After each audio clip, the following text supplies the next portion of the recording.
The following is brought to you by Stephen Terry Pest Elimination. If it's scary, call Stephen Terry at 713-477-0047.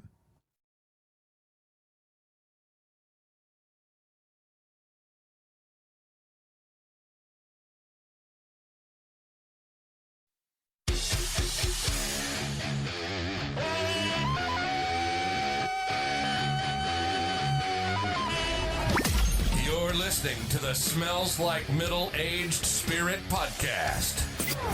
What smells so bad? It's strong, but you'll get used to it. Now, here are your hosts, Nick Stevenson and Naomi Richardson. Ladies and gentlemen, good morning, good afternoon, good evening, or good night, whatever time of day it is, wherever you may be listening in the world. Welcome to episode 40 of the Smells Like Middle-Aged Spirit podcast. Thank you, Josh. My name is Nick Stevenson. I am your gracious and humble host, and I've got the queen of podcasts, Naomi Richardson, sitting directly across from me. What it do? And my man Josh Beard, as you heard, is behind the ones and twos. He's gonna get a little button happy, I can tell. Oh yes, I can tell he's gonna get a little button happy. You told me you were tired of sitting back there, man, but I think you like it. I do. I think I do. It's kind of like a love-hate relationship. I don't feel like I'm part of the conversation, but I control y'all's laughter. So that's very true. You that's control very true. the conversation. And we are very proud to have Larkin Banister, our guest, our first guest of the season. Give it up to that. Yeah, how you doing? Larkin. Very, very special. Do you feel the tension in the room? What kind of tension are you talking about, Nick? Well, you know, Larkin was almost sitting in the seat that Naomi's sitting in right now. Right.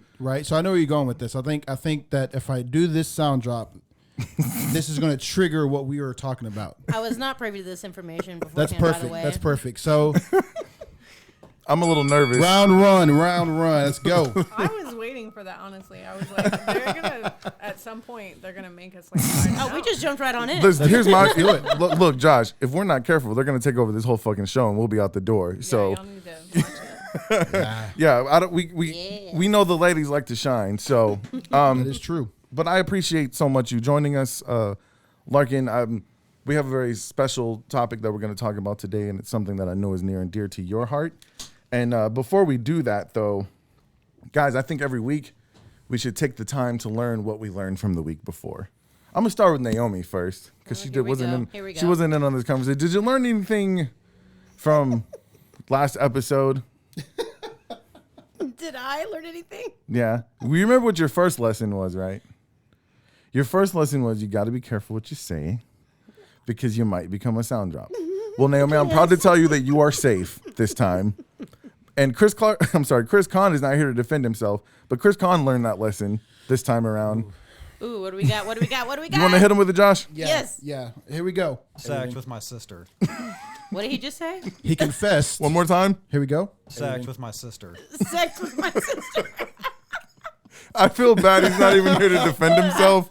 That's what happens, Con. That's what happens. Got to be careful what you say. Be careful. You got to be careful. And Josh is dying to play my sound drop from the show. Oh, so I finally learned the one thing that really makes this is not Nick even surprising happy. that this was a sound drop. Oh, when it was live, I knew it was. It was guaranteed it was going to be. But this is the one thing that makes Nick happy. Ready? Woo! Look at them titties. All right, that one needs to stay. Like, that one is not leaving the board. That stays. Never. That one's staying.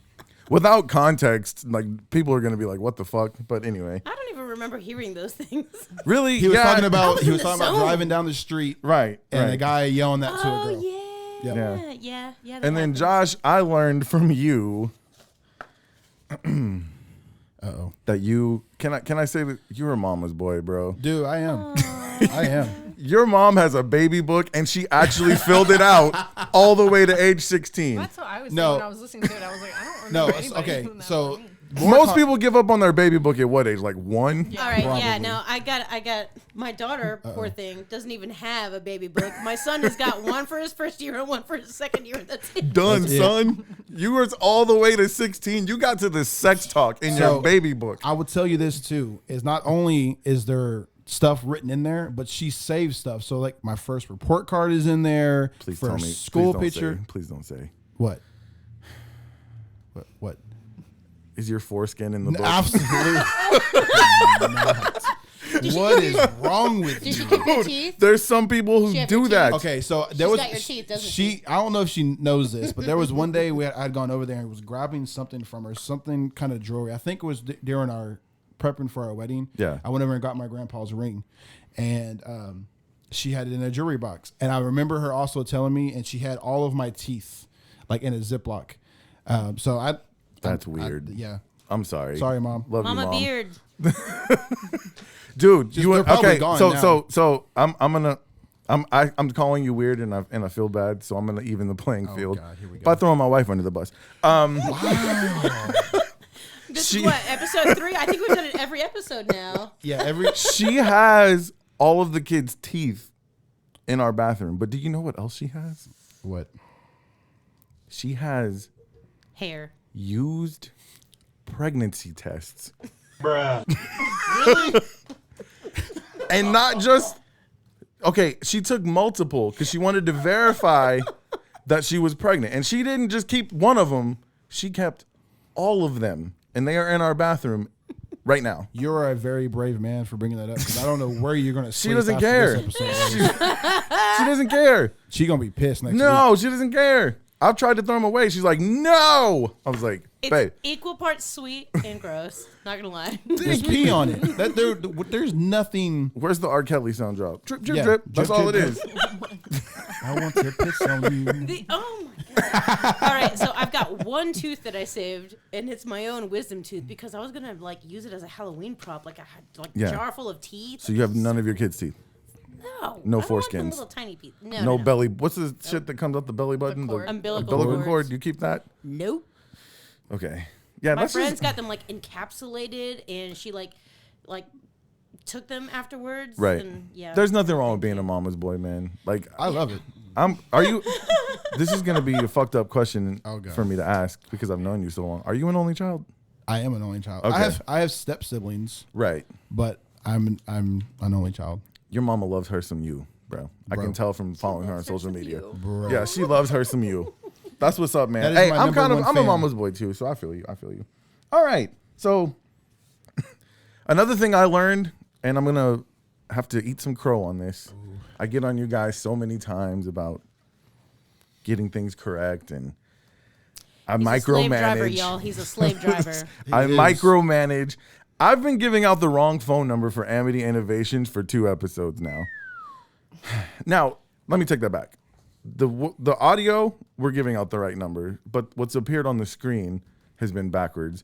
And I'm going to have to share the video on our Facebook and on our YouTube page For sure. because Amity Innovations is run by 2 very good friends of mine, Stephanie Conway and Ron Barrett.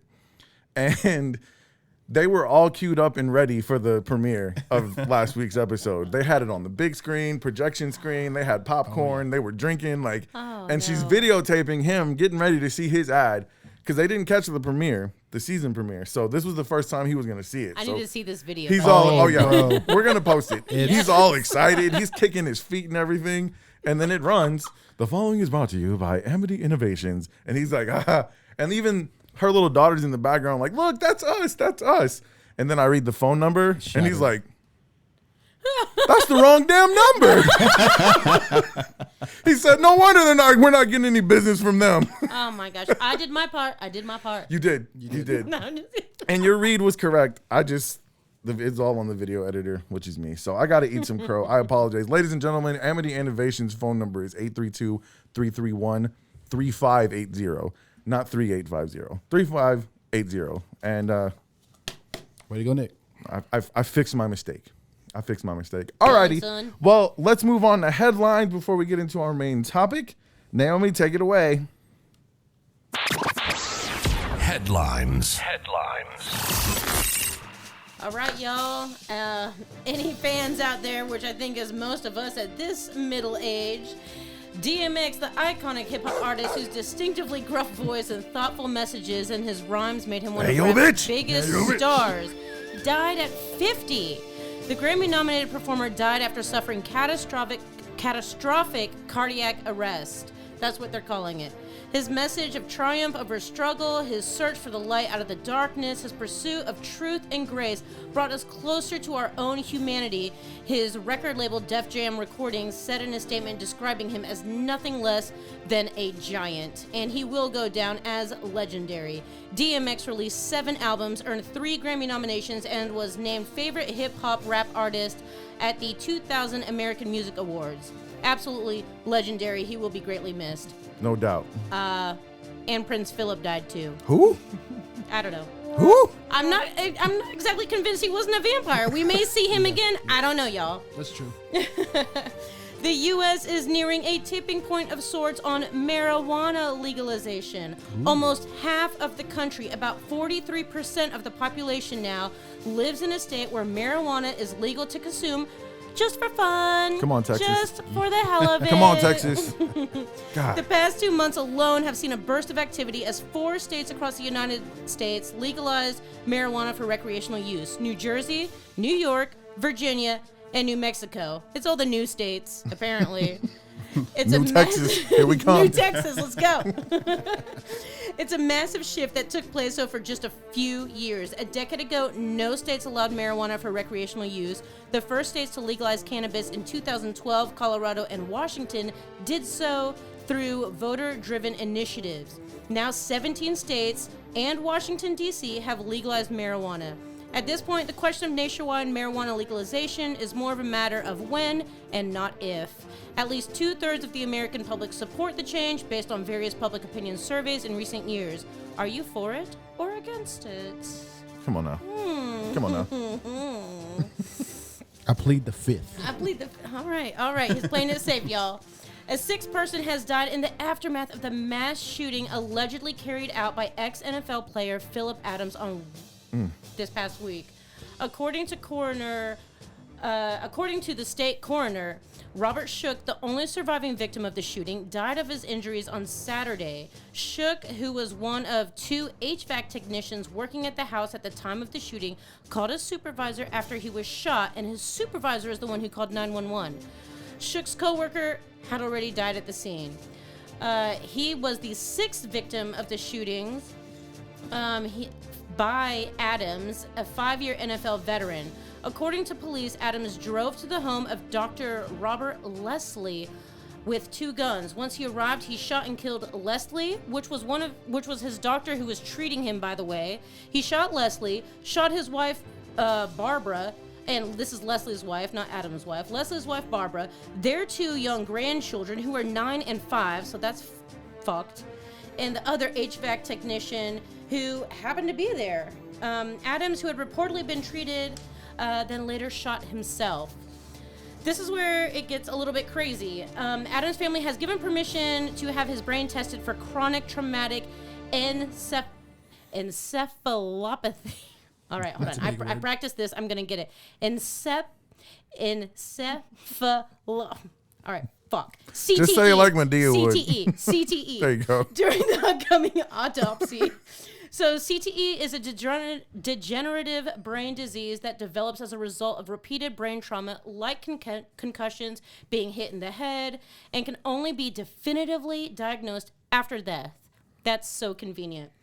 It has been found in the brains of athletes from numerous sports, but is mostly associated with the NFL, football, boxing.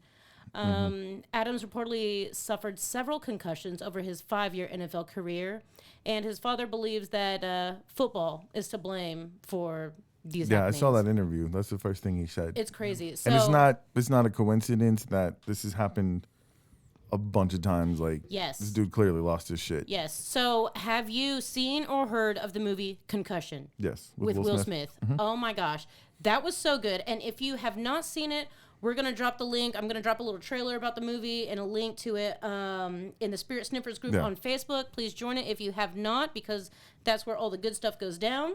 It was a good flick. It was. Will Smith actually earned a nomination for a Golden Globe for that. And it's kind of crazy because it talks about how the NFL tried to allegedly hide his findings and his research and kind of keep him under wraps. So it's a The NFL it's a crazy doesn't. movie. The NFL doesn't like that movie. No, at all. no. Like, And- they're not down with it. And like you said, the amount of times that violence has ensued from these players or boxers or anything Yeah. like that, and then they find out posthumously, I think I said that right. Posthumously. Yes, thank you. That Got your back. that they had CTE, and it's kind of crazy. Like there Yeah. needs to be more. There's no way they can research. find out without cutting Yeah. your head open and taking Yeah. your brain out. Pretty crazy. So yeah, that's crazy stuff. So thoughts and prayers to that family. That's Yes, tragic. it And then is. rest in peace, DMX. To be honest with you, I'm sorry if I offend you. I don't give a fuck about Prince Philip. The dude was a racist. He was a He's still misogynist. alive in his like, cave somewhere. He was racist. He was misogynistic. Like, and he was too big of a bitch to even become king. Like Queen Victoria, that's her name, right? She's Victoria.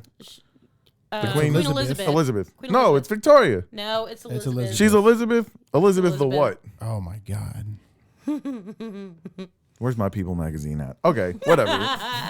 Fuck them. We won our independence from y'all anyway. Fuck y'all. We don't care. I didn't care about Britain anymore after we had our own country. So Yeah, sorry. They're not even real royalty. Like, let's Look, keep it real. I had to say it because I'm just interested in I feel you. vampires. I feel you. I don't care about the family. Yeah. I want the I'm gonna vampires. I'm gonna say this really quick, just really quick. What's the gentleman who just got killed? Dante. What's his last name? don't. It's not Deshaun, but It's not Deshaun. It's Dante. I want to get his name right. My producer's looking it up right now. We're looking it up. Dante Wright. Is that Dante right? Wright. Okay, Dante Wright was killed just few days ago by an officer who said she thought she pulled out her taser, and she pulled out her gun and fired one shot, and he died. Yeah. I've seen a lot of ignorant shit on the internet about how we shouldn't have resisted. The punishment for resisting arrest Should is not up be to, death. it's up to a year in jail, and it's a $4,000 fine. For not complying, it's about the same thing. So that's not a death sentence. And I'm sorry if the same young man, if a man who walks around with a semi-automatic rifle can go to 8 different places or 4 different places and kill 8 people and live to tell the story, if a man gets pulled over with no gun and nothing on him and the most he does is resist arrest, he should still be able to live to tell that story. And that's all I got to say about that. It's not cool. It's not cool. No. It's not cool. Anyways, that's it for headlines. Anybody else? I think that's it, Nick. All right, let's get into our That's main it for topic. headlines. Let's go. All right. Well, before we move on to our main topic, we're going to hear an ad from Amity Innovations Ooh, let's get With on the right that. phone number, by the way. with the right phone number. Absolutely. Here we go.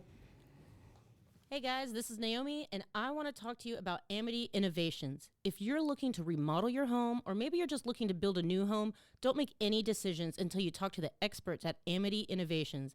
They specialize in alternative energy sources like backup generators, whole home solar systems, and geothermal heating and cooling systems, which would have really come in handy these past couple of weeks. In other words, they create green homes. I'm talking net zero energy to nearly fully self-sufficient homes. Amity Innovations even believes that in our future, our homes will actually produce more energy than they use. Now, wouldn't that be something? Amity Innovations is not your typical construction company, although they have been in business for over 25 years. They know what they are doing, and they want to help you save both the planet and your bank account. So give Amity Innovations a call at 832-331-3580 or go to www.amitybgi.com to get a free estimate. Whether you're remodeling or building a new home, call the green builders you can trust. Amity Innovations, where we create the difference. All right. Fantastic. You guys make sure you call the correct phone number now. 832-331-3580. That's the one. Okay. That was a test. 3580. Yeah. 3580. I remembered it now. Trust me. It's gone on and on in my head over and over. Larkin, thank you so much for being patient with us while we sit over here bullshitting. But That's what we do. no, and we definitely absolutely we definitely appreciate you being here. Before we get started in this conversation, if there's one thing that I hope people appreciate about the Smells Like Middle-Aged Spirit podcast is that it's always tried to be really honest with the audience. And as you all know, it is Autism Awareness Month.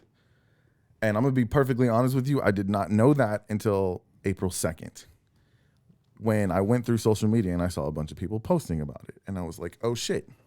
So I literally went on the computer and began the process of turning our logo blue so I could post it and hashtag light it up blue and Autism Awareness Month, all this and that in the evening time. You know, the day was almost over. And be one of the cool kids, right? Be one of the cool kids. Yeah. Exactly. Everybody else was doing it. I saw Chris Clark do it. So I was like, well, I got to do it.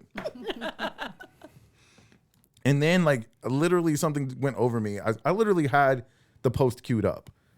And then I just got this really nasty, I need to take a shower feeling come over me.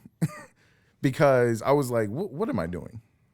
Like, how can I try to raise awareness about something that I don't even have awareness about? And it was so hypocritical of my part because you guys all remember when the ALS thing was going on, the Ice Bucket Challenge. Oh, yeah. I was so critical of that shit. Like, you're in the middle of the summer dumping ice water on your head. What are you doing? That's like, you're raising awareness and you're saying, how long ago was that? 3 years? Has ALS gone away? ALS is still a thing, right? Mm-hmm. But nobody's talking about it. Like, we just dumped a bunch of water on our heads and now we forgot about it. So what's going to happen in December of this month or December next year, like when it's not trending on the internet because it's autism awareness? And so what I decided is I need to get some awareness about autism myself. Larkin, when I talked to you on the phone, I actually told you that I thought about you when I was about to make that post because I know that you have a son who is autistic, and I was like, that wouldn't set right with me. So that's why we brought you in, and I promise you I did some research on my own as well.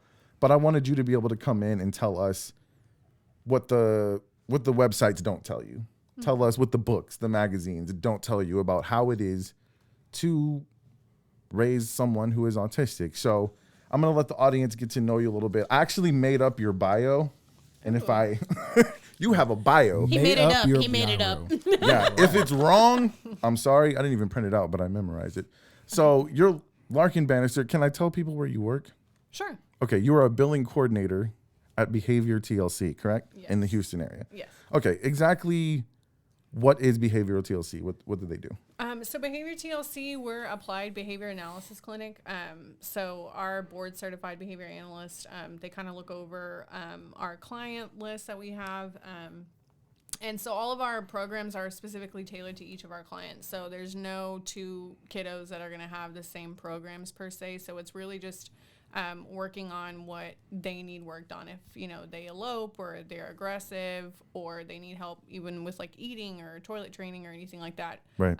They work on that. So our behavior techs work directly with our clients to extinguish the negative behavior. And we actually work with like positive reinforcement. So we give a lot of praise and things like that for them doing what it is, like not engaging in the negative behavior. Okay. If you don't mind me asking, how'd you get involved with Behavioral TLC? How'd you find out about them?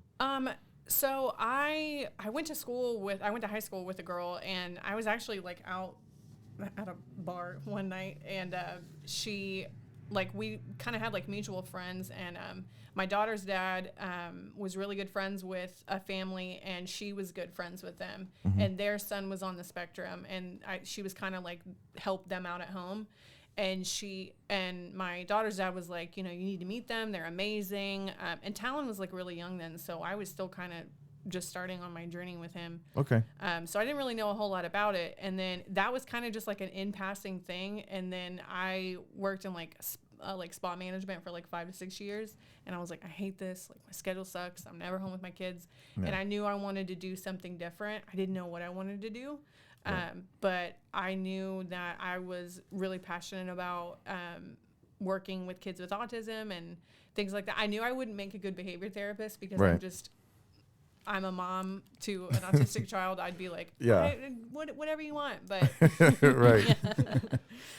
So that's kind of how I got involved with them and everything. And I'm not biased just because I work there, but they really are like one of the, in my opinion, like one of the best ABA clinics No, in absolutely. Houston. Yeah, so They're it sounds like awesome. it was almost like placed in your path, huh? Definitely. I That's for awesome. sure think that it was like something that I was destined to do. Because even though I don't work directly with the kids, I more so work directly with their families. I'm able to, like, this job completely showed me a different side of even the world that I was already in. Like, before I got there, I never had experienced like aggressive behaviors or really elopement or anything like that. I'd never been around an adult on the spectrum. I'd only ever been around children on the spectrum. And so it completely opened my eyes to like a totally new world that I knew nothing about.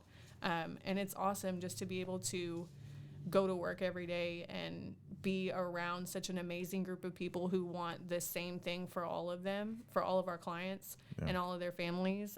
It's really great. That's Yeah. great. Yeah, I love that. So let's talk about your babies. You mentioned Tallen. That's your son, and he's 10 years old. Yes, he just turned 10. Okay, and you have a little girl, Aubrey, who's 4. Mm-hmm. Okay, so tell us what the typical day for Larkin coming home from Behavior TLC and coming home to her kids. What's a typical day like for you guys?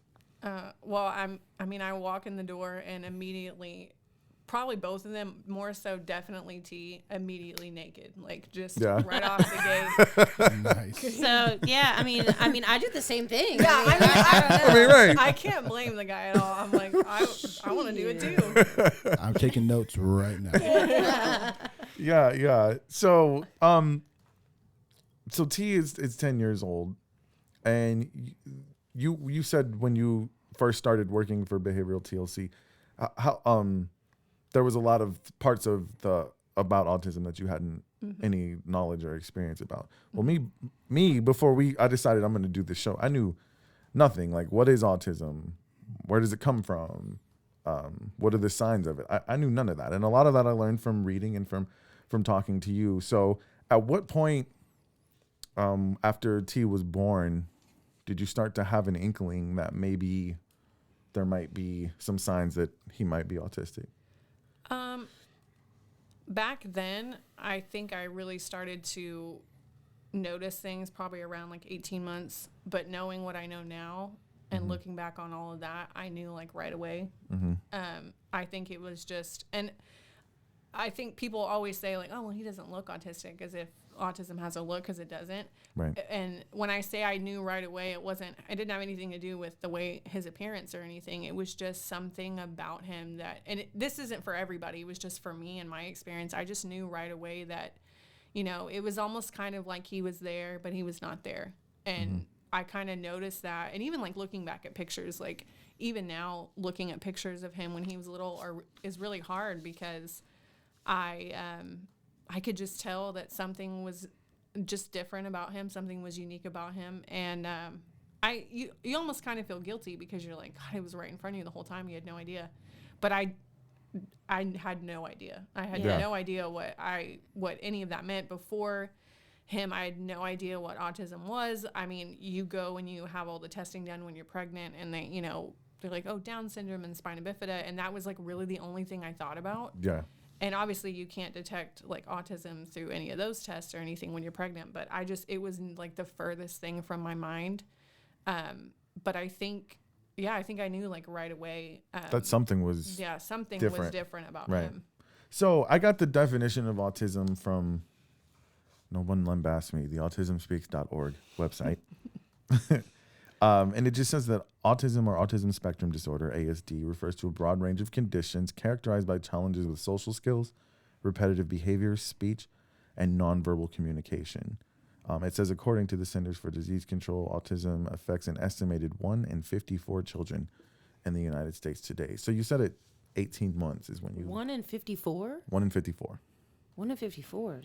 That's surprising. Yeah. That's quite a bit. I mean, I'm definitely ignorant, so I feel fortunate to be able to speak with Larkin today and shed some light on autism, because I, for one, don't know anything about it.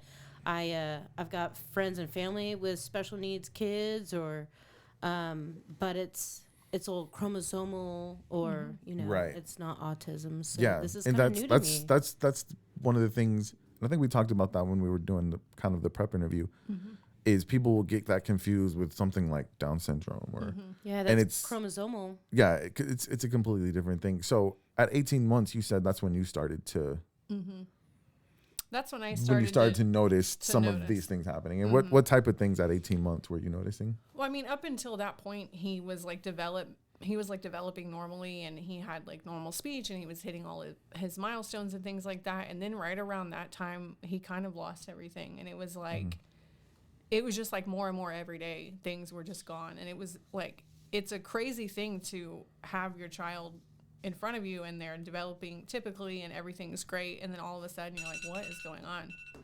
Like where did everything go? Like Right. he's not waving anymore. He's not speaking anymore. Like nothing's happening. Is this and you know what? I'm gonna be the devil's advocate today, and because I'm completely ignorant, but I think it'd be good for our listeners as well. So, is this something that develops, or something that was already there before birth?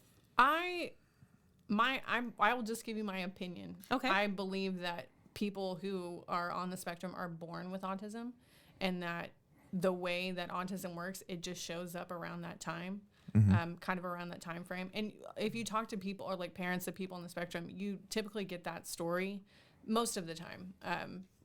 You hear that around that time frame is when they kind of start to lose their skills that they had. So, and for me, that's exactly what happened, or for him, that's exactly what happened. So it was around that time, like he stopped waving, he stopped talking, wouldn't make eye contact. I wonder why it happens at that specific time. I'm not really Yeah. sure. I think But it's, these are all things that he had been yeah, doing, like, yeah, and no, then he just stopped. Yeah, I didn't really think, like, I thought, like, he was just, like, a little bit delayed, and, because, I mean, he really wasn't making a ton of eye contact, which was kind of my first red flag. Yeah. But I was like, you know, he's a baby, he's preoccupied doing baby things, so I didn't really think too much about it. But then collectively, as I started to look at everything, is when I realized that there was definitely some sort of deficit there. Yeah. So what was the tipping point that made you decide I need to go get him looked at and see if there's a diagnosis to be had? It really wasn't even of my doing. So I lived in Virginia when I was married to his father, and we were getting a divorce, so I moved back down to Texas, and I was living with my mom again, and they hadn't seen us for like a year. And when we came back down here, it was like my immediate family were like, oh, there's something going on. Like, what are you doing? Like, what did you do? What did you not do? Oh, that must have just felt great. Oh, it was wonderful. Yeah. Wow. A divorce, and then it was a really good time. Girl. Yeah. But I did it. And this is your immediate family. Yes, this is my immediate family. And they're like, you're not sitting on the floor enough and playing with him. You're not interacting with him. And I was like, we've been like 1,800 miles away. How would you even know? Right. But, and I was like a stay-at-home mom. Like, what else was I I going love to do? that, right? Yeah. I was like, okay. Thanks. Yeah. And so I did it because I'm petty. I just did it just to get him to shut up. And then when I took him to the pediatrician, because you have to get a referral for absolutely everything. Right. And we did I believe it was an MCHAT is what they call it. And then I got a referral for ECI, and then they came to my house, and then that was the first time I'd ever heard autism. And they said, you know, we're not doctors, we can't diagnose him or anything like that, but we do believe that he shows red flags for autism. And I remember that day, and it was like from that day forward, it's just we've been constantly going and doing ever since then. With that being said, what kind of emotions were you kind of experiencing when they kind of told you that? I mean, that's probably got to be a lot of just something heavy to be put on you. For sure. I think that for a really long time, I mean, I remember when they left that day, like shutting the door behind them, and I think I just cried for like 3 days. Because I was just kind of in shock, because at that point, like, I was like, there's no way, like, not my child, you know, he's perfect, and he still is perfect, but I was like, there's absolutely nothing wrong with him. And so for like those first 3 days, I was just, everyone was like, so how did it go? Because I was like, I told everybody about the appointment, he's gonna be fine, it's gonna be great. And then they were like, how was it? And I was just like, I can't even talk about it. Like, I can't even tell you how it went, because it didn't go how I thought it was going to go. But I think after that, like I said, it's been pretty much going nonstop ever since then. And so I think that for probably the first 2 years after we received the diagnosis, there was no time to feel any of that. Like no time. I didn't even if I wanted to, I didn't even allow myself to have a moment to kind of grieve. Because you've got to be there for him. Yeah, and it was just like, okay, what do we do? Like, what do we need to do next? And once we got the official diagnosis, they really just, most of the time, you just get a diagnosis, and then they're like, oh, well, here's the pamphlet, and good luck. Right. And Yeah. That was my next question. Like, you get that diagnosis. What was the outlook that they gave you for, okay, this is what the next so-and-so years is going to look like, and what resources were available to you once you got that diagnosis? I mean, it was like, obviously you get a diagnosis like that, and it's life-changing, and it's devastating. And then when you add on top of that your diagnostician literally is like, well, he has autism. I forgot what level. They used to do like levels and things like that. Yeah. And he also has, we got the intellectual disability, the MR diagnosis later on, but they said he has autism, and he's never going to be able to like sustain a fulfilling relationship. He's probably never going to be able to show you like any sort of emotion or anything like that. And that was pretty much it. It was like, this is what you get, and good luck. And that was it. You know what I hear when I hear the word never coming from someone else? Challenge accepted. Yeah. Like, And that's sure. how I It's going looked at down. it. Yeah, that's how I looked at it. I was just like, okay, well, thank you for the information. And Yeah. Obviously, this isn't a much lesser, but I hate when doctors do that. And sometimes not even a doctor, sometimes like a practitioner or something. Oh, But yeah. we were talking to, I can't remember if it was a doctor or a nurse practitioner, about how Maddie was smiling. And she's like, oh, she's not smiling. There's no way she's smiling. That's just like an involuntary a reflex. reflex. And I'm like, I'm pretty sure I know if my kid's smiling at me. Like, if I do something funny, she smiles. And like, I don't know. And that's not even on the level of, you've just gotten this really disappointing news, and they're going to sit there and give you all the worst case. I don't like that. That's not cool. No, for real. Yeah. For real. Well, I mean, I had experienced that, like, even like later on down the road. Like, I don't even know. I think I had to take him to the doctor because he was just sick, and he had like a shot or something like that. And I asked him a question about something else, and they said, oh, it's just part of his autism. It's just because he's autistic. And I was like, Just using that to write it off or something else. yeah. And I was I feel like that's such a cop out. It was, is. yeah, it is. And it was, I remember what it was. We had like, a few years ago, we had like a leukemia scare with him because he was like super sick for like 2 or 3 months, like with like 104, 105 fever. We had no idea what was going on. And I took him to like his regular pediatrician, and they were like, well, I said, well, I really want these tests done because I don't know if he has like a UTI or something, if he has some sort of infection. And they knew, like, it's in his chart, like, he has autism. He's, like, minimally verbal. And every time we went in there, they'd be like, Tallen, what's wrong? And they're like, well, he won't answer. And I'm like, well, he's not going to.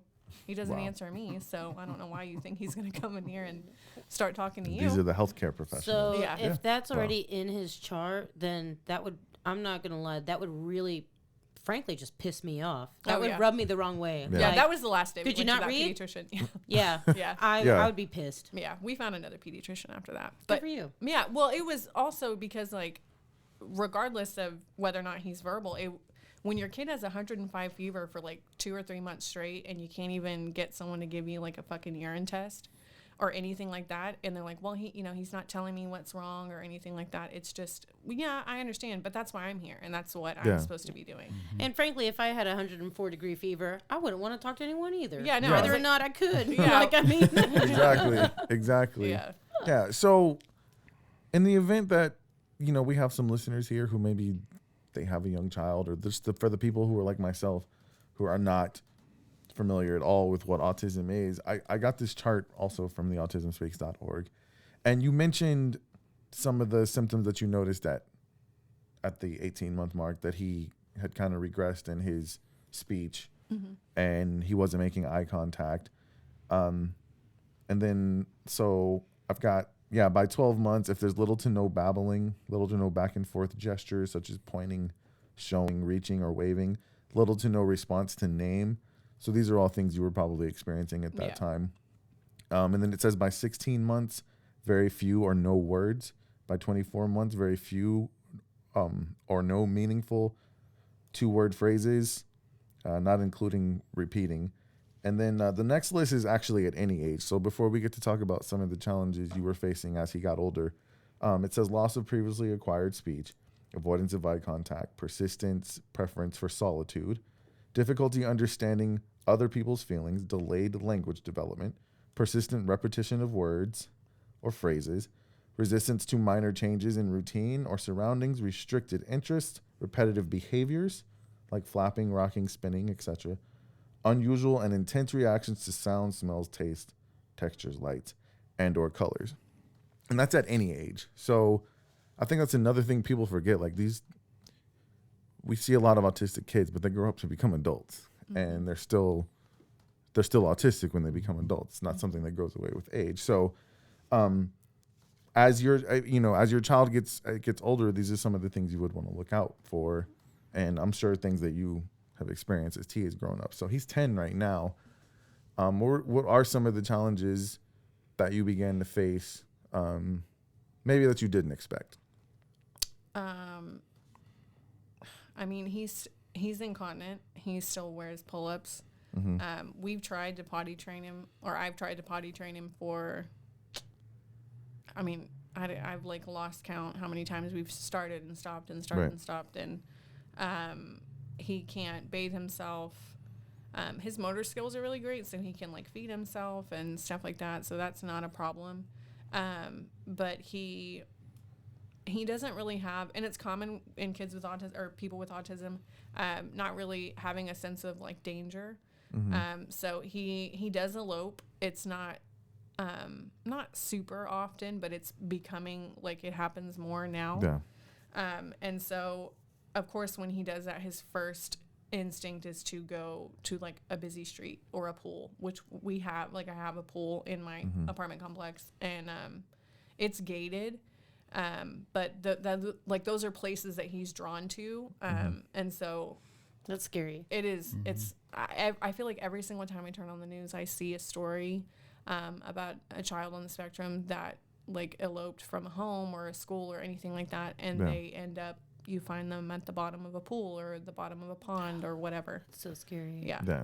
It's, And in those moments, he's just exploring and not really aware of his surroundings at that point. yeah, no, he's just hanging out. He's just hanging out. Yeah. Yeah. Sometimes he will do it, like he's just doing it like in his mind, he's doing it to like be silly. Right. And he's like literally laughing hysterically as he's running out the door. Right. Because I'm assuming that normally gets a reaction Yeah. from you. So does he recognize that? Oh yeah, definitely. Okay. And it's hard, and I know we had kind of talked about it a little bit before.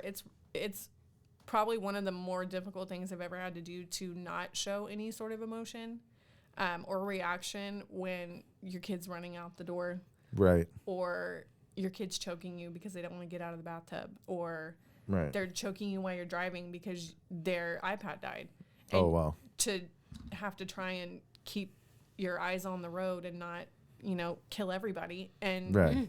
and then also, it's just, those are things You that also have to be careful how you react to him, right? Yeah. Because you could because escalate the situation. Yeah, I don't want to give it too much attention and make it worse, because then he's like, oh, mom like freaks out whenever I do this. I'm going to do it again. Right. But then I also and I don't want to scare him. Like I'm not going to punish him for it, because, at that moment, he doesn't really know any I was better. about to say there's nothing to punish. Yeah. Right. Yeah. I'm not going to be like, how dare you? But Right. because like behavior is communication. So for him, if he's eloping, he's saying, I don't want to do this right now.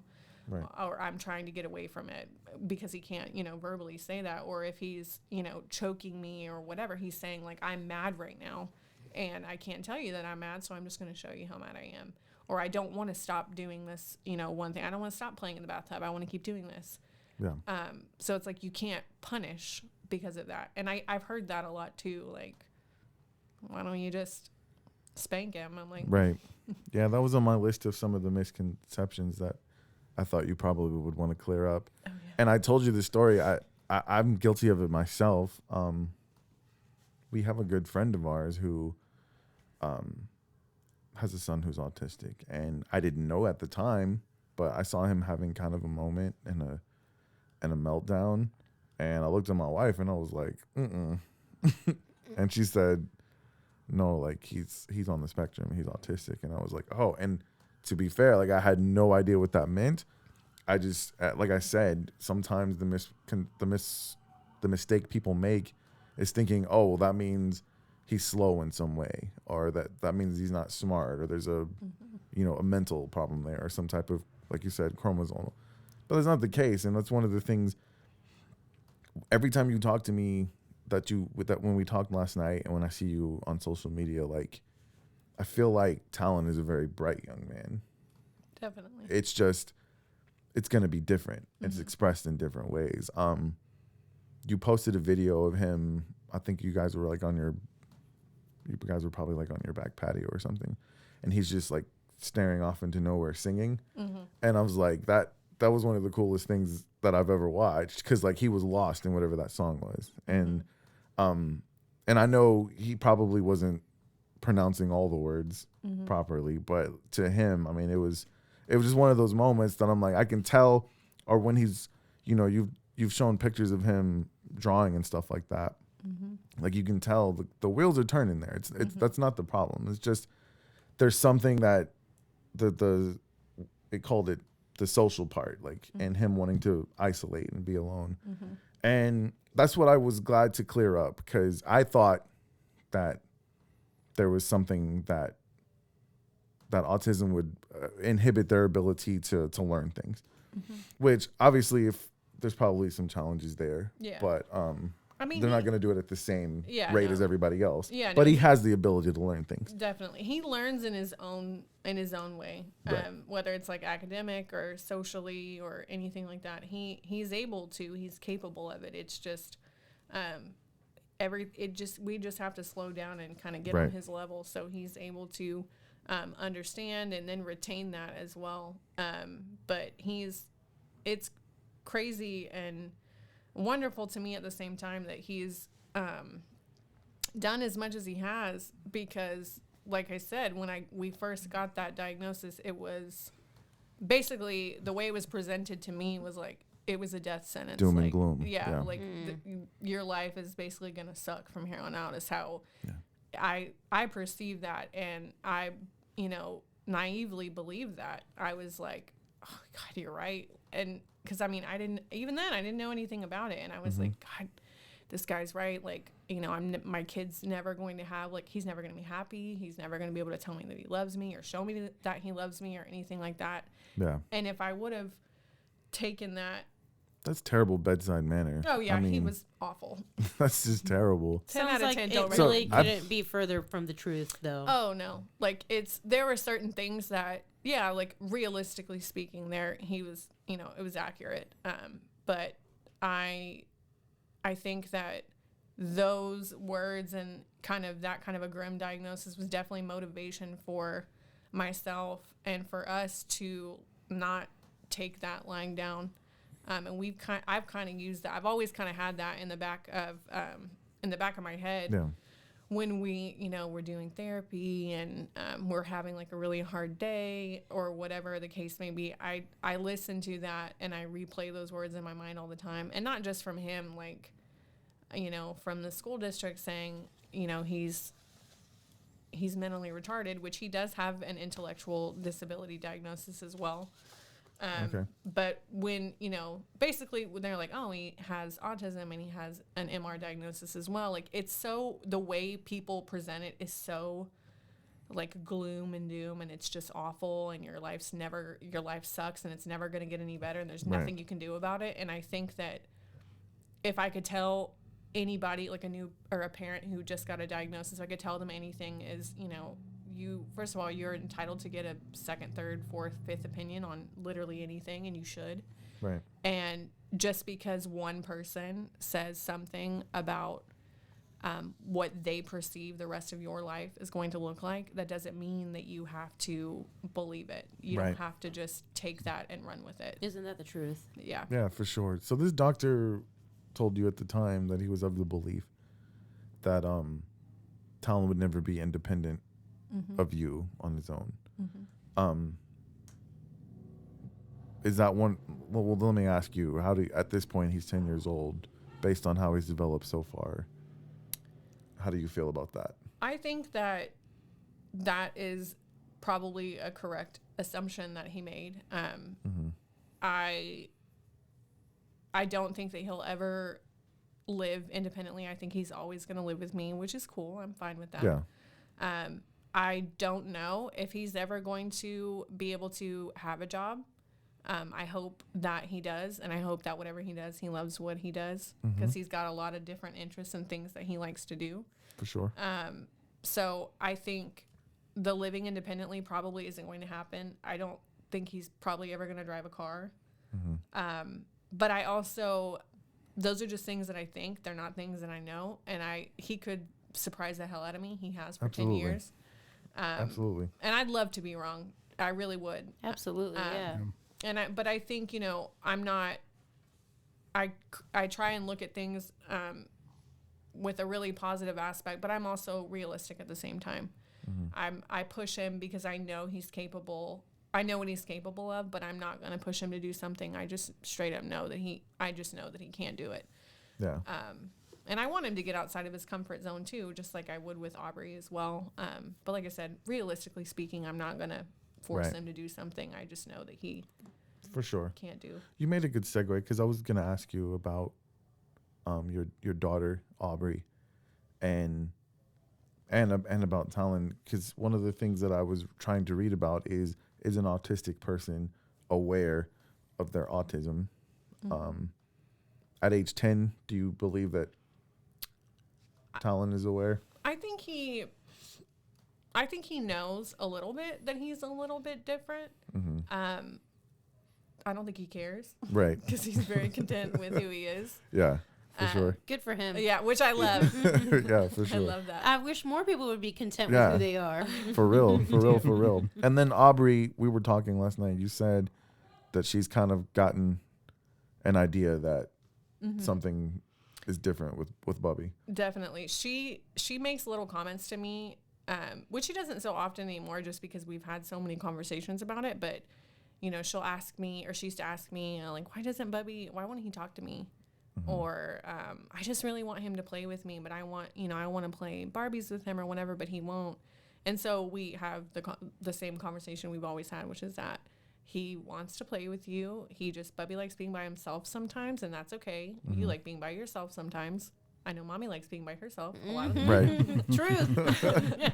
Facts. And just that, she notices things like that. And then if we're around people that, like an older sibling and a younger sibling, she notices those differences too, which is heartbreaking. But I think it makes her appreciate the relationship that the two of them have, because, they have their own, they're able to show each other love and affection in their own way. Yeah. And they've been great at like adapting to each other, because in the beginning, when I first brought her home, he didn't want anything to do with her. Right. And he had a lot of, that's really when like aggression started, and like self-injury, and there was somebody else there yeah. getting that attention. Yeah, and that's what it was. It was totally, he was just trying to get my attention. And he was like, how do I do this? How do I just really make Mom want to rip her hair out? Yeah. And so that's when it started. And I think even now, but the older she gets, the better it is, because when she can recognize that he's kind of working towards getting like blowing his top. And so I'm like, we need to leave him alone for a little bit. He needs to play by himself. And she's like, I just want to play with him so bad. And I'm like, I know you do, but he just needs to be alone. But she's gotten better about it. And she's great about it, even though she pretends like she doesn't get it. But I'm like, you're just being ridiculous. It's a beautiful relationship. And I know you said that there's been times you see other kids and their siblings interacting, or maybe them having friends, and it's been a sad moment to you. And, that diagnosis, especially the part where he says to you that he'll never be able to show you that he loves you. Well, when you and I were talking last night, you told me about there's ways that he shows you and he shows his sister. that he loves you guys, but it's in his own way. And it's something that doctor, his words aren't going to take that away from you. Tell us a little bit about what he does to you and to his sister to kind of let you guys know that he loves you. He's actually like a really affectionate kid, and I think he's learned from Aubrey too, because she, like, if she could crawl inside my womb again, she would. Right. She's like, she's like always on top of me. But he loves to take pictures and videos and stuff like that. So he always has like an iPad, or he's always trying to steal my phone. Ooh, future YouTuber. Oh my gosh. So I've gone through his iPad before, and the video, they're hilarious. That might be a channel that needs to be out there. Yeah, for sure. No, it is hilarious. He is so funny. But even that, I feel like, is his way of kind of showing that he loves me. Is If like, he takes a picture of you. yeah, always taking pictures, because I'll hear him in bed and he's just watching him back. And most of the time it's just like me, like, yelling at someone else. Like, get in your room. And I just hear, get in your room. Like, oh. Like, you can't take this iPad to school. That's funny. That's good. Wow, man. So, one thing you said that I really love, and one thing that a lot of the research and stories I've seen, is that for so long, autism was presented as this horrible thing. Like you said, it's going to change your life forever. It's going to ruin your life. It's a death sentence. But I look at you and I look at some other people that I've seen, and you guys live a happy life. It has challenges, obviously. Definitely. And I believe that one of those challenges is probably going to be your own mental health and keeping things together for yourself. It's got to be challenging at times, but I see that there is happiness that's present. And because, a lot of people sometimes think depression equals lack of happiness. That's not the case. Just sometimes life is hard. So even through the happy moments, I'm sure you've had some difficult moments. Sure. What are the things that you do to try to maintain and take care of your own mental health and well-being? I don't want to say I used to be like anti-therapy, because I've seen a therapist like at different periods of time in my life before. Right. But I think after going through everything that he and I have been through, and his father not being around because of autism, and things like that, and then just him being more aggressive and self-interest and stuff like that, and just property destruction. I can't tell you how many times I've had to clean poop off the walls and everything else, every other surface of my home, Right. and everything like that, and just like all the scares. I think I finally, there were other things too that happened, that, like I told you when we talked, I felt like my hand was kind of forced. There were different life events that had happened, that I just couldn't. It was his first day of school, and we ended up in the ER because he fell off a bouncy ball and busted his chin open. Oh, wow. And if you know somebody with special needs, or you have a child with special needs, you know that like doctors and dentists and hospitals are not fun. Right. And we had to take him, and it's really traumatic for everybody involved. And I know it's even traumatic for the doctors, because it's not fun what they have to do. Right. But I think it was like that moment. And then there were some other things too. I realized that, you can't continue to sweep this under the rug anymore, because you're not okay. And you know that you're not okay, and you haven't been okay for a long time. And I think that you're just so, you're so willing to just tell everyone that everything is great, and you don't want to admit that it's hard, but it is hard. Like Right.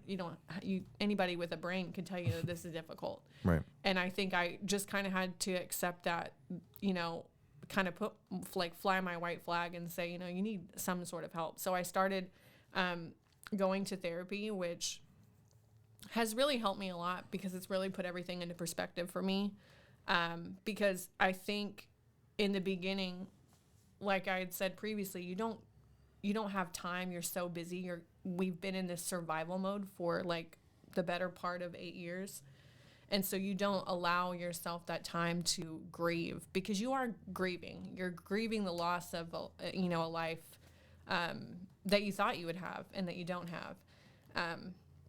And it's a weird feeling because, you know, you feel guilty for being, you know, angry and upset and everything because like your child's still alive But it's okay. yeah. But I've learned now that Yeah. it, you know, it's okay and that it's totally normal, that I'm not the only person.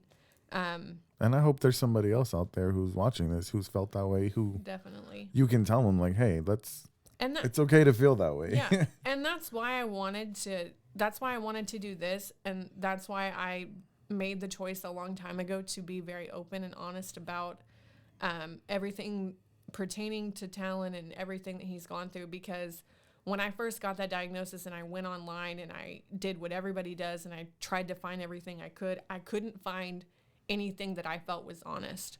Because even up until that point, you know, we had just gotten a diagnosis, but we had lived so much life before that and so much hard, like heavy shit.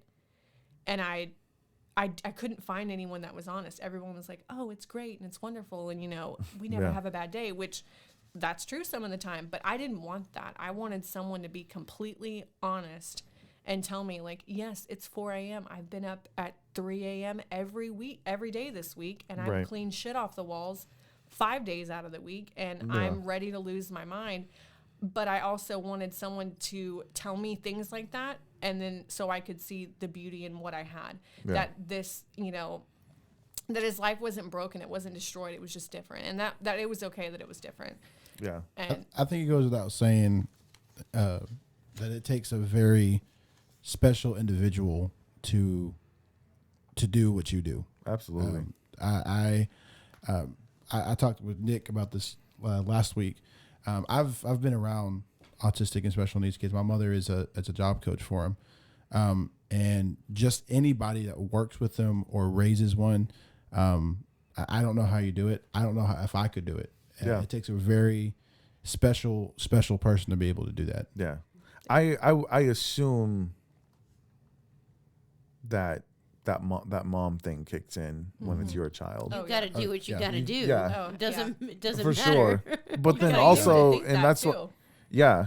And then so for people who are watching other people's kids and caring for other people's kids, yeah, that's an admirable thing too.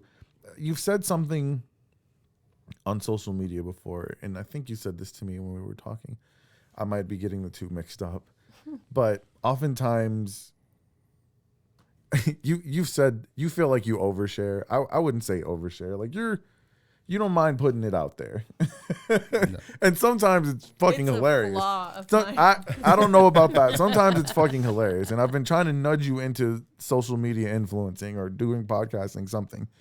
But there's one thing that I saw you say that really hit me in the feels, because you said that you wouldn't change anything about your son, even the autism.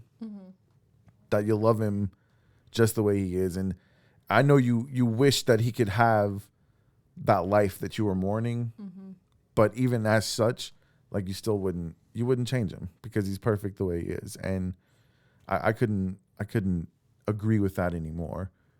He's a very beautiful child. Both your kids are very beautiful children. So let's go ahead and knock out some of these misconceptions and then end on a positive note. And I want to talk a little bit about Tallen and the things he likes to do and what your most highest ambition for him is as he gets older, and all the norms that he's going to shatter for everything you were told that your future had, that he doesn't necessarily have to follow suit. But let's talk about some of these misconceptions. You already said one. Autism doesn't have a look. It doesn't mean that they're not smart because they have autism. You can't spank it out of them. Correct. You can't spank it out of them. It has nothing to do with the parent and something that they did. You didn't cause your son to be autistic.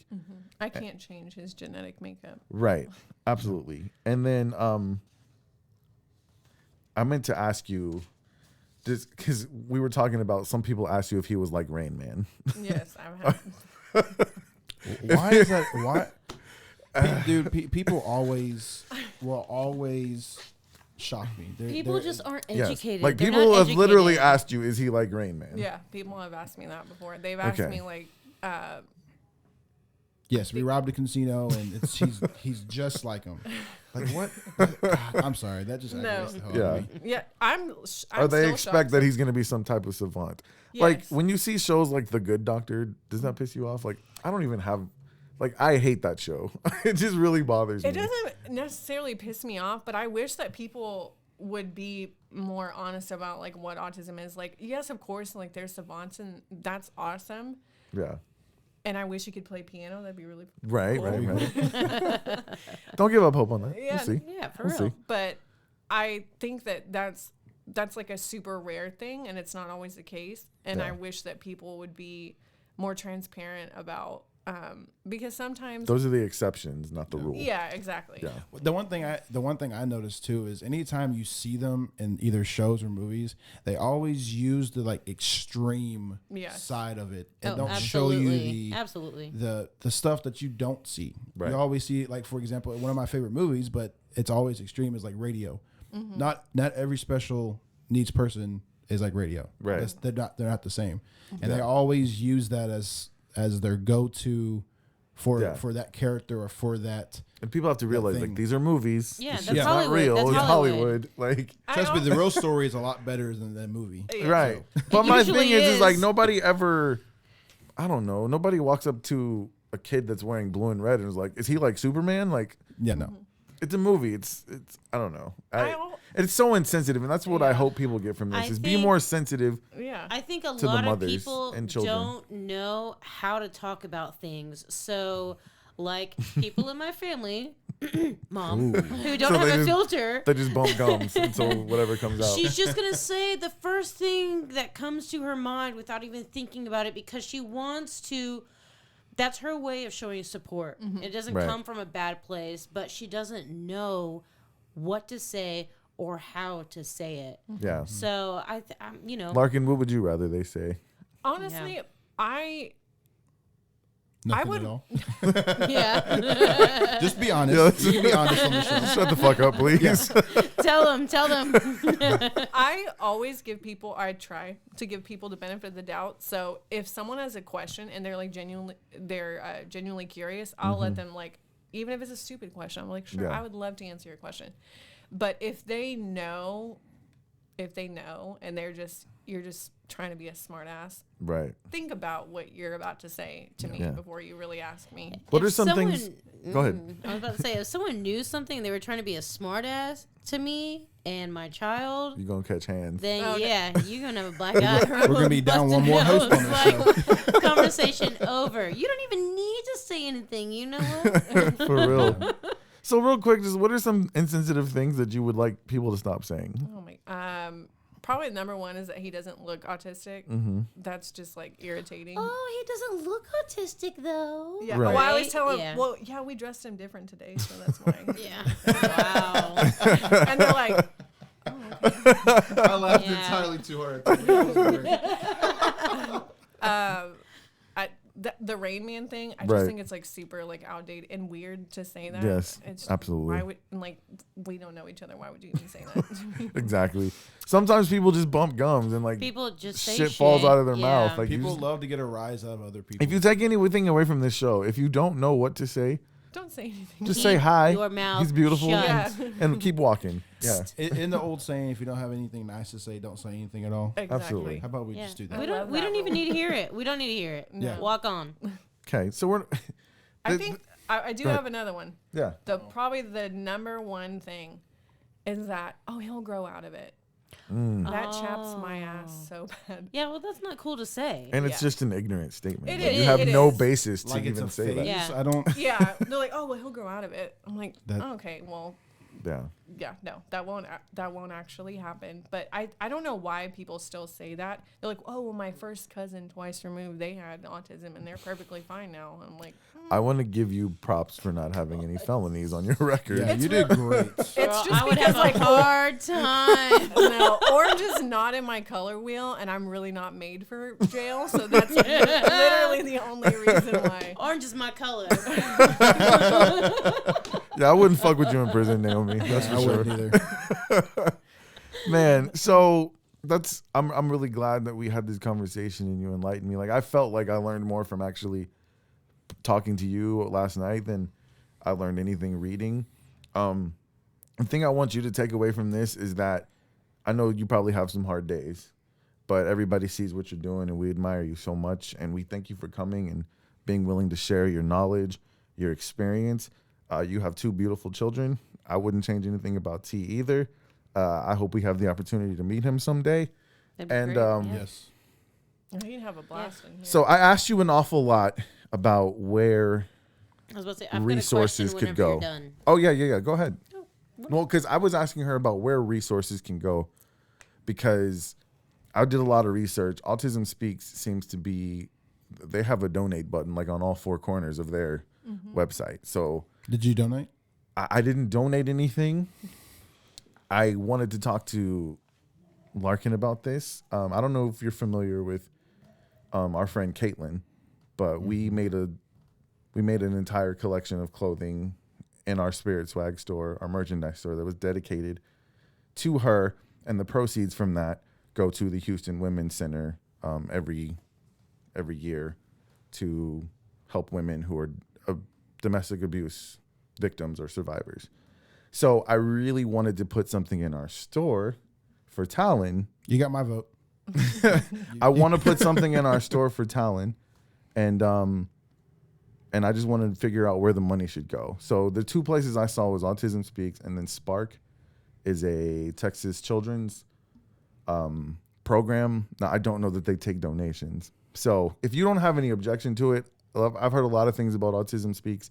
If you don't have any objection to it, we'll send the proceeds to them for now. And if you come up with somewhere better, then we'll send it there. But we want to definitely autism organization. Or, yeah, you just let us know. you let us know. But we'll say for now, we're gonna put Tallen's own collection in our Spirit Swag store, and any of the proceeds from there will go to autism research. And if, like you said, if you've come up with somewhere local that money could better be served, then we'd love to do that too. But absolutely. I want to do that, and we're gonna send you one for free. Obviously, we'll send all 3 of you some. So, but yeah, put them all in one. I'm sorry, I didn't mean to interrupt you though, Naomi. You said you had a question. Along the same kinds of lines, like, so we're discussing how we didn't want to take, it's Autism Month so lightly. We didn't want to just change the logo blue. You know, we had a bad feeling about that. What do you think our listeners can do, or what do you want people to know? Like, what do you want them to do to help promote autism awareness? Like, what would you like to see changed? I think that change starts with us, and a lot of us, we're middle-aged now. Indeed. Yeah, don't say it too loud. Bask in the ambience. Hence the name of the show.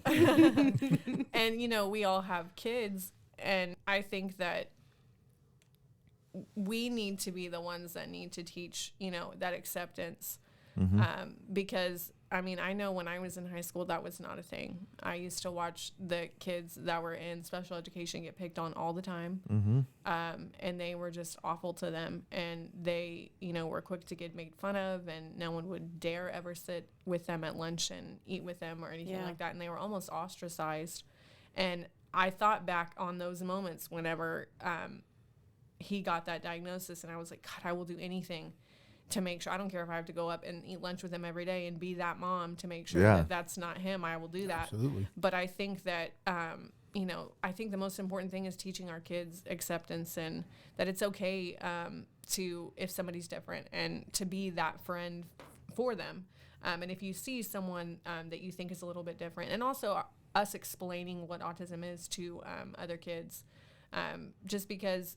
And another thing, like how you said, like if you see people like on TV, I think they're always like perceived as like scary. Like they're always like, oh, they're having a huge meltdown, and then they're just, terrifying to be around.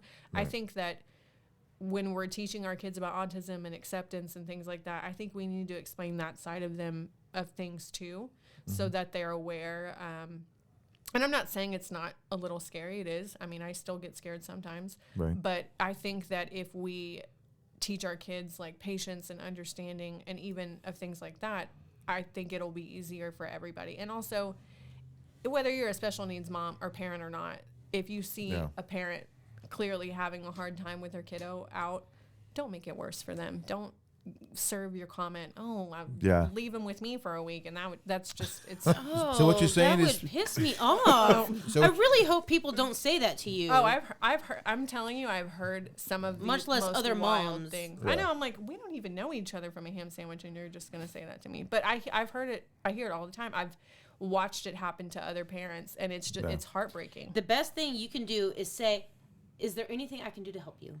Exactly. Just let you know that you're there to help, but don't put your opinion or your anything on them in their situation. But if you want to help, just simply voice that. Say, how can I help? Do you need some That's help? beautiful. That's so much more valuable than any dollar amount Absolutely. Yeah. that you Absolutely. could donate to some place.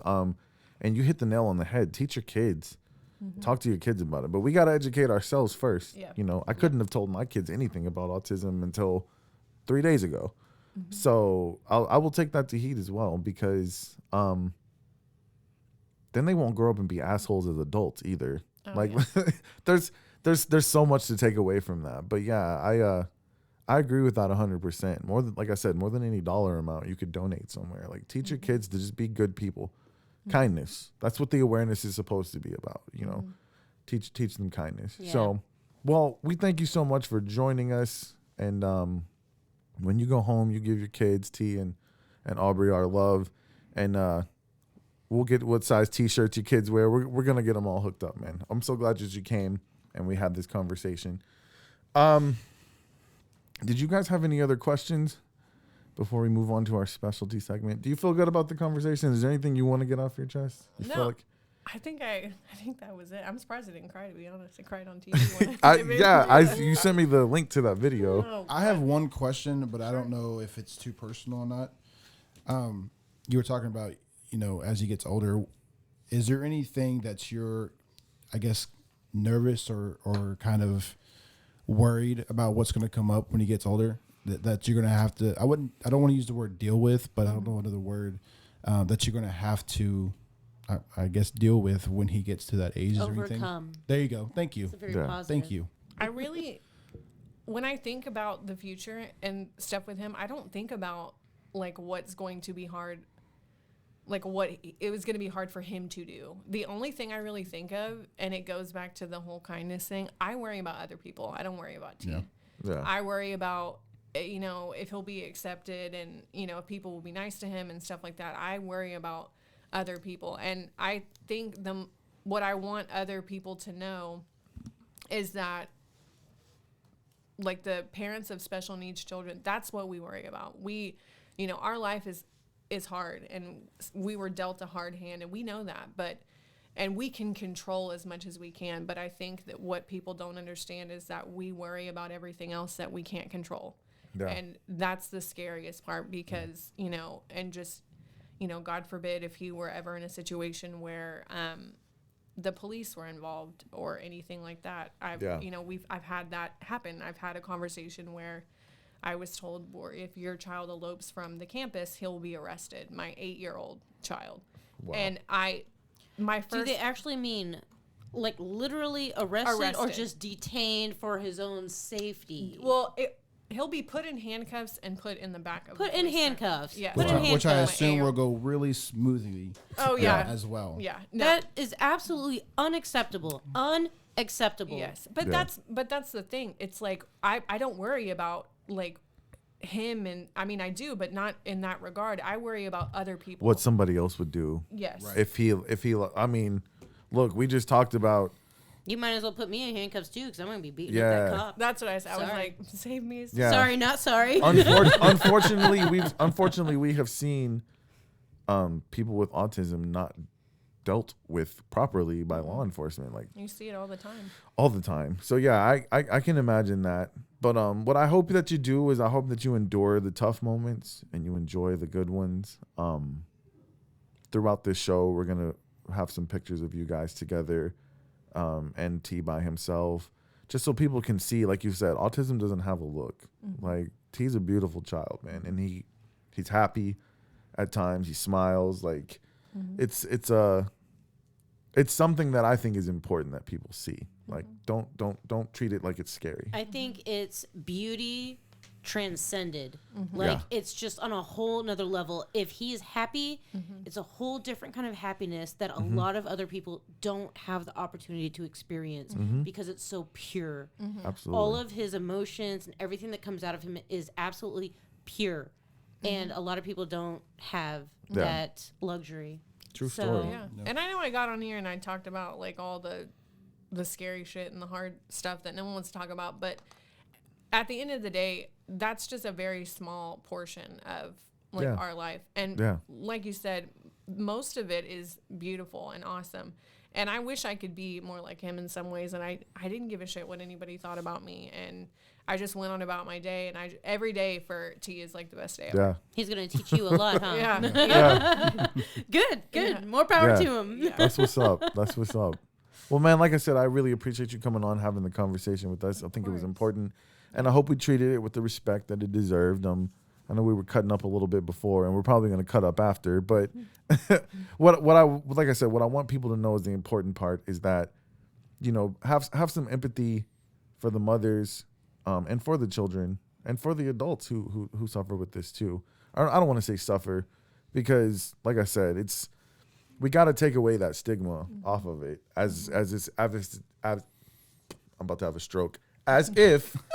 Please don't. We don't need any more hosts down on this show. My goodness. Oh my As if it's a gosh. death sentence. Like you said, the majority of your life is beautiful, and we can see it from afar. And I hope we get an opportunity, like I said, to meet T and the rest of your family.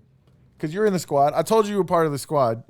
I'm glad there was no hard feelings that we didn't select you to be on the show. No. That was a very difficult decision. But you can pat yourself on the back, Naomi. We had to pull them apart before we started the show, so don't let anybody. No. Everybody's been very close. Like I said, I was afraid if y'all are too good, people might just want to listen to y'all and tell me and wait. Josh to get the fuck out of here. It's not over yet. I was about to say, well, I don't know what you got planned. He's gonna hit that home there, Nick. Oh man, Y'all always forget about me. All right. Now you don't want me to be on the show. I love you, bro. I'm afraid I'm gonna get kicked off. I'm just too. waiting for Josh to sell me a house with the studio in it. The ladies. 281-917-4268. The whole reason Josh wanted to be on this show. Okay. He did not hesitate. Did you hear that? No hesitation. Right there. All right, before we get to our next segment, let's get an ad from my buddy Brian Wells at Myriad Mobile.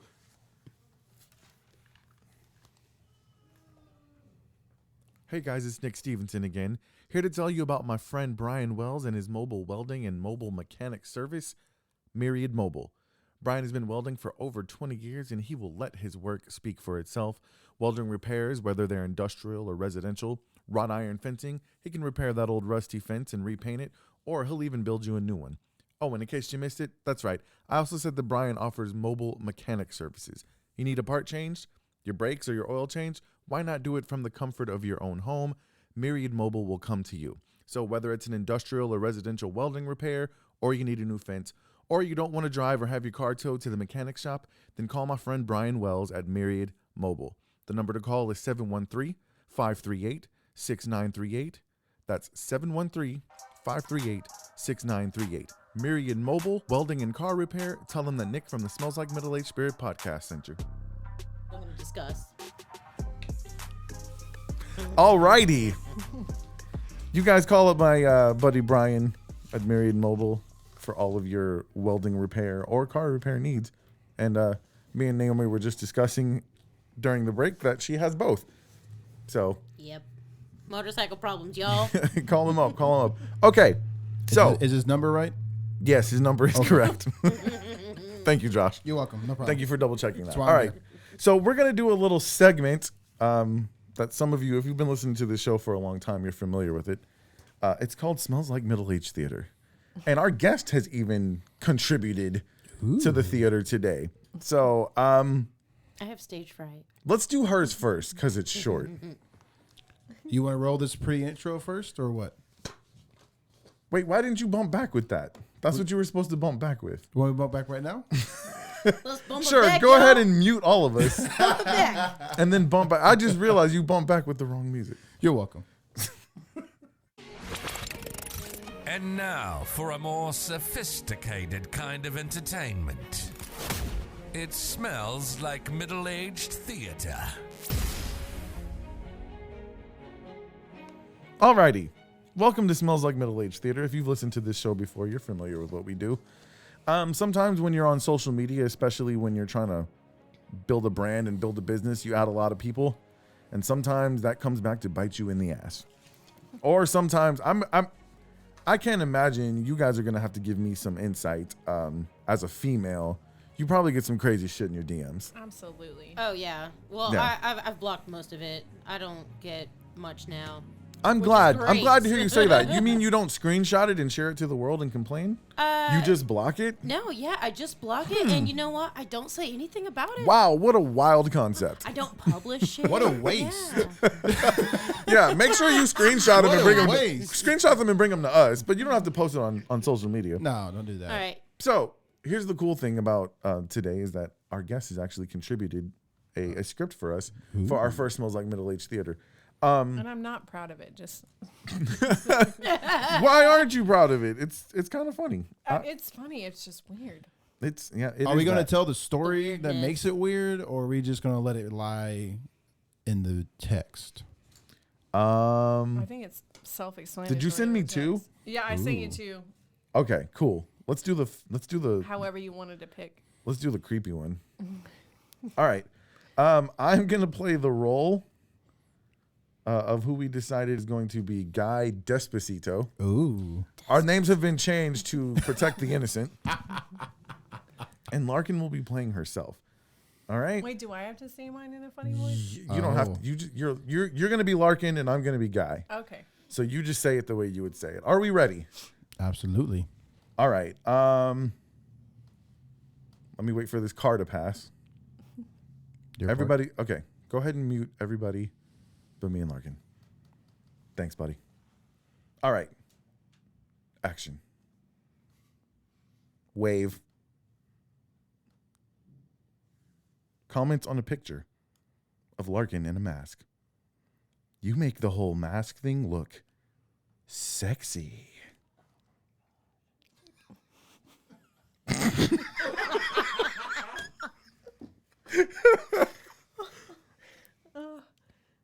Aren't we related? His response?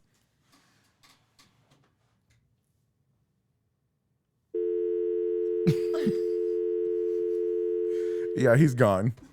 So who's this guy? He's your uncle? Yes, he's my uncle, like by marriage. I don't really know. Shut your fucking face, Uncle Fucker. It's super creepy. No. Yeah, that's pretty. No, I could have written a book about all the weird shit he used to send me, but that one I was just like, So much. I was just having a bad day, and I was like, you know what? Enough is enough. What you didn't read is because you didn't just say, aren't we related? She's like, Yo, aren't we fucking related? Are we related? He's gone. He gone. Bruh, he gone. Okay. Oh my god. All right. The next one, I will play the role of Frank Young. And I'm not changing Frank Young's name because he was probably hacked. Usually if an old guy is texting you and asking you about how to make you money on Facebook, his account got hacked. He probably clicked on the wrong link. But I will be playing the role of Frank Young. I'm sorry, no. I apologize. I will be playing the role of Nick Stevenson. And my man Josh Beard is going to play the role. Oh, I got to of read Frank this Young. broken English.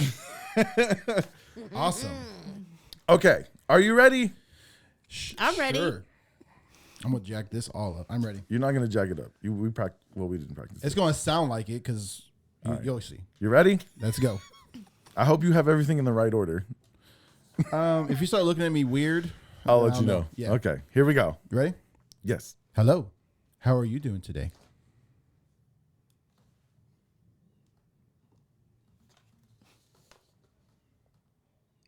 After the question marks. I'm fantastic.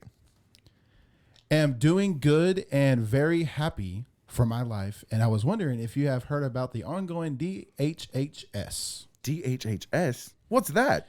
It's a bonus from United States Department of Health and Human Services Federal Government Trust Fund grant. Have you heard from them? No, I haven't, but it sounds like Uncle Sam wants to give me some mucho dinero. Sorry, who's Uncle Sam? Bruh. Who's Uncle Sam? What country are you from? Houston, Texas. You're from the country of Houston, Texas, and you don't know Uncle Sam. Everyone from the country of Houston knows Uncle Sam because he's our fucking uncle. I'm not buying it. Who's the prime minister of Houston, Texas? I'm going to jack this all up. Norondo Modi? Who? Mike Jones? American rapper. Okay, last question. What is Mike Jones' number? 281-330-8004. What again did you know? Damn! What so far have you heard about DHHS? What's that? Where's my microphone? It's a Let's start that over, shall we? Sure. Damn! Oh. What so far have you heard about DHHS? What's that? It's a bonus from United States Department of Health and Human Services federal government trust fund grants. Have you heard from them? Oh, yeah. Some guy was telling me about that yesterday, but he was a dumbass. He didn't even know who Uncle Sam is. They are having a promotional program to help youth, old, and disabled with cash in the society. And I saw your name, too, on their list. When I received my money from the UPS, did you get anything from them? Hey, man. Can I tell you a secret? Have you heard of the FBI? Have they contacted you yet? They have this great program where if you turn in scammers who are so fucking terrible at their jobs that they don't even learn American culture or linguistics to at least appear to be legitimate after hacking some poor old man's Facebook, they will give you a cash reward of $150K. I just got mine, and while you're in prison, I'm going to send mine to Pakistan and come make it rain on your wife. Oh my God. What did you mean, fucking son of a bitch? Don't be talking about my mama. Your mama's a hoe. I'm going to make it rain on that bitch too. All you have to do is claim to contact the claimant agent in charge of your renting money. Should I share the claimant agent link? I'm going to make your kids call me daddy. I got to say this next one. Good to hear from you. I'm going to make you call me Big Daddy. Should I share you the agent link on DHHS? Big Daddy, that's cool. Can I borrow some money from you? I'm in a jam. I'll send you my bank account number and you can deposit money into it. How much did you need? That's hard to say because I need quite a bit, but I'm embarrassed. I'm just going to throw a number out there and you let me know if you can help me. Okay, keep calm. I will help you. Send bank account number. Man, I just need like $20,000, maybe $30,000. But hear me out. I'll pay it back with interest. I'll make it so that you have complete control of my bank account, so I can, so I can't cheat you. Question mark. Okay, I'm interested. You'll be on my account to make withdrawals, okay? But I'd rather email you so it's more private. Can you email me so I have your email address? That's really nice of you. Okay. I won't steal from you, I promise. I'm a Christian. Wait, have you accepted Jesus as your Lord and Savior? If Jesus arm wrestled Buddha, who do you think would win? Okay, let's say Jesus was driving down the lane, going for a dunk, but Allah was waiting for him and trying to block his shot. Would Allah block it, or would Allah get yammed on? Tired of your shit, Nick. And then, boop, dude was gone. Gone. Okay, let me pull the curtain back on that. That conversation was like 4 days long. And my wife would see me texting him. And she'd be like, are you still texting that fucking guy? Yeah, if I wouldn't have thrown it, I could have gave you the dates. You're going to have to give him the dates. It was over like 3 or 4 days. I was tired of your shit. Yeah, he was tired of my shit. So he was done. I'm going to have to take a page from your playbook for all these scammers that I get. 'Cause Yes. now this sounds a lot more fun than Oh just man, blocking I them. had, You know, I had. I'm You unblocking gotta fuck everyone. with them. You gotta fuck with them. I got another one. It was a lady boy who was trying to. Lady boy, what exactly? It was a that? lady Check 'em boy. out. You've obviously never been to Thailand. Yeah, he was from the Philippines. Check 'em out. So Have you checked the? So it was a complexion of my skin? woman. It was a woman. It was a woman, and she was like, "Oh, how are you doing? I wish I could have good time with you." I was like, "You have a dick, don't you?" And immediately he or she, I don't know, he's like, "Yes, I have. I'm gonna be transparent." I'm like, "That's cool. We can play swords." Then I blocked the dude. Oh my goodness, that smells like middle-aged theater. I didn't realize you sent me two. Let me read this other. You want to do real the other quick. one? I don't know which one. That one. Yours? Oh, the one I have. Well, I don't even have it. I know, but it's so great. You want to do this real quick? Do I? Sure. Cool. This is Larkin dissing somebody in her DMs. Ooh. See, I am do a that name? bitch, though. I will. Are we dropping the name? I don't think we should because I I don't don't- want to get sued. Yeah. I Do you don't- know this person? I don't know this person from Adam, but he was very angry because Okay. I did post it on Facebook because that's just who I am as a person. That's It's really all good. funny. Let's call him Trey Marciano, and you will play the role of you will play the role of Larkin Banister. That should be easy for you. All right, are we ready? We're gonna have to get some music to play in the background for this eventually. Oh, yes, please. Okay, and action. Some music. Yes, we need like music in the background, like the violins and shit. Some trap. Hey man, I'm trying to get in character here. And The go. lips, the tongue, and the teeth. Okay, ready? You leave me on red all the time. Sad face. I know. Why? Question mark. Ha. Now I know why you're single. Looks only go so far. Your personality and heart is a complete waste of life. The end. What the fuck, Trey Marciano? Not cool. He said that shit with his chest too, and you know he was proud of himself I afterwards. was a little puffed up. Oh yeah. I bet he took a screenshot. I was like, look what I said to her. Yeah, he was like, what a bitch. Molded. Remember when you were kids? Molded. Oh my goodness. Okay, it smells like middle-aged theater brought to you by Myriad Mobile. We actually did that on the fly. We were supposed to do conspiracies, but if you didn't notice, Chris Khan's not here. For good reason though. We're not going to give him too much shit about It's it. a conspiracy. It's a con. We know why he's not here. Why is that? Because it's a conspiracy. Here goes. Exactly. Josh, you got to have this shit ready, bro. You're a Zach was my producer. sister.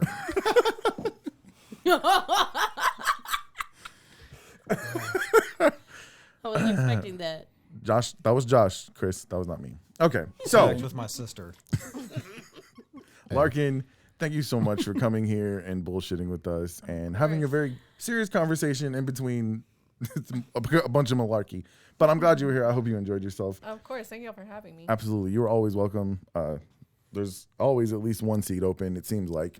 Nobody quit last week, though. That's good news. Don't get any ideas. All right. So we've made it through now 3 episodes There's without always anybody next quitting. week. That's true. Nobody quit, though. So I'm really happy about that. But, guys, we want to thank you for listening. If you, you know what we forgot to do? You almost let me forget. Let's give away some money. There you go. Ooh, yeah. There you go. Let's give away some money. Okay, guys, just so you don't think I'm bullshitting, we have given out money. Jonathan Hughes won $50 Visa gift card and some free Spirit swag. Then Jacole Stanley won a $100 Visa gift card and was lovely enough to post it for us. And then Jessica Johnson won $50 and some free Spirit swag. So we're really giving out stuff, and I'm delivering Stephanie Berryhill, who won $100 last week. I'm delivering her winnings tomorrow, and I'm gonna video that and put it up on our social media. So you guys see I'm not bullshitting. We're really giving away money, and it's thanks to our buddy Larry Showalter of L&M Roofing. You guys, Larry is the man. That's all I can say. I told you guys, most of you know him better than you know us. And everywhere in town, you'll see his signs. You'll see his work. You'll see the quality of his roofs that he puts on houses. I don't have to sell you on that, but what I'm going to tell you is that Larry is just a quality dude, and we're so happy that he allowed us to be affiliated with him. And you guys, L&M Roofing, you guys can look him up on social media. Yeah. He's everywhere. He's got like, that dude's got like 3 or 4 social media pages. Like, I don't know what happened.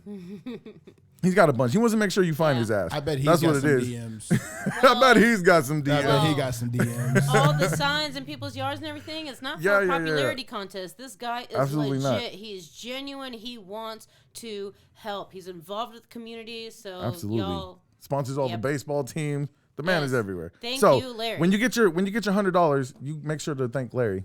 I'll say this. What's up? This is completely on the fly. Going back to the lovely Smells Like Middle-Aged Theater, why don't we, and I'll do this, as long as you're cool with it, we should have a contest who can send us the most outrageous DM conversation, and we'll read it on the next one. yes. I like that idea. Yeah. I don't know. Yeah, I like that a lot. We're gonna have to. Absolutely. The most outrageous one that you have. Screenshots. Screenshots. DMs. Bring it. Let me pilfer through my files. I might have somewhere. Oh, I know you're gonna have some good ones. I know you're gonna have some good ones. So, guys, if you need a new roof on your home though, and you want a quality one at a good price, make sure you call 713-534-2996. I forgot to write his number on the on the notes. It is 713-534-2996 though. So you guys give Larry a call. All right. Let's come up with a password and a caller. Give me number 215. Larkin. Don't say 6. Don't say 6. Wait, what was it? A number between 1 and 5. 1 and 5, 4. 4. Okay. And let's make the password kindness, because that's what we want. We want kindness. We want to spread awareness in the right way, not just for show. So let's make the password kindness. If you were the 4th caller to call in with the password kindness, the phone number is 832-835-3141. That's 832-835-3141. Be the 4th caller. Call in. You're going to get paid. $100 Visa gift card. Josh, you want to throw anything in while we're at it? You just like to throw random prizes in there. No, we're good. Josh will send you a smelly pair of socks. That's good. I like that. All right. I'll give you the ones that I'm currently wearing on this episode. How about Autographed and everything. Ooh, There we go. wow. All right, cool. Guys, this was really fun.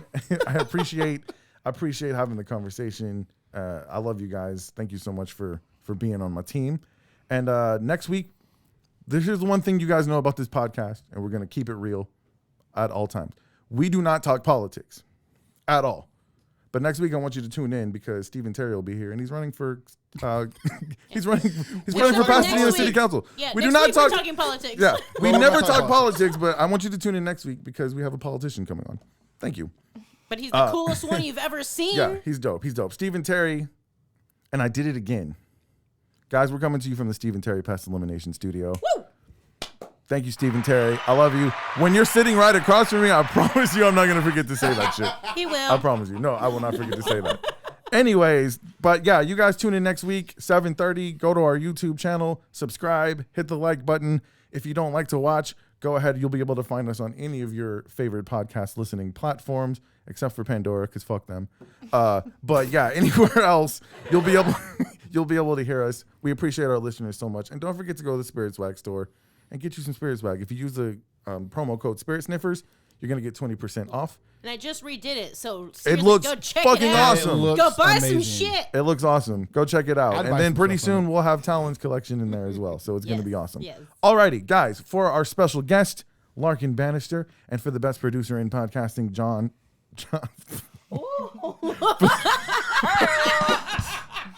Did I just call you John? Penis. Break that tension. Why did I call you What John? is John? Why did- Where did that come from? I don't know. I think it's because of your beard and you look very biblical, like a John. John the Baptist. No. You know, Joshua is very biblical. Yeah, that's true. So is Naomi. That's true. I just don't live up to it. Fuck, dude. I have a. Okay. Penis. I'm sorry. I'm slipping. I'm fucking up all That over the sounds place. very biblical, Naomi. We're going to do this one more time for the audio side. If you're watching the video, you just saw me shit all in my pants. Jesus Christ. Okay. Speaking of biblical characters. buddy. Cut the tape. Okay. For our very special guest, Larkin Banister, and for the best producer in podcasting, Josh Beard, my name is Nick Stevenson. And I'm Naomi Richardson, and we will catch you next time.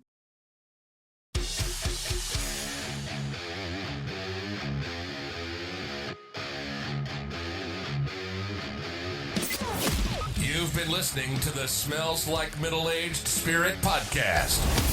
For more show content, follow us on Facebook, Instagram, and Twitter. And don't forget to visit spiritswagstore.com for everything you need to rep your favorite podcast in style.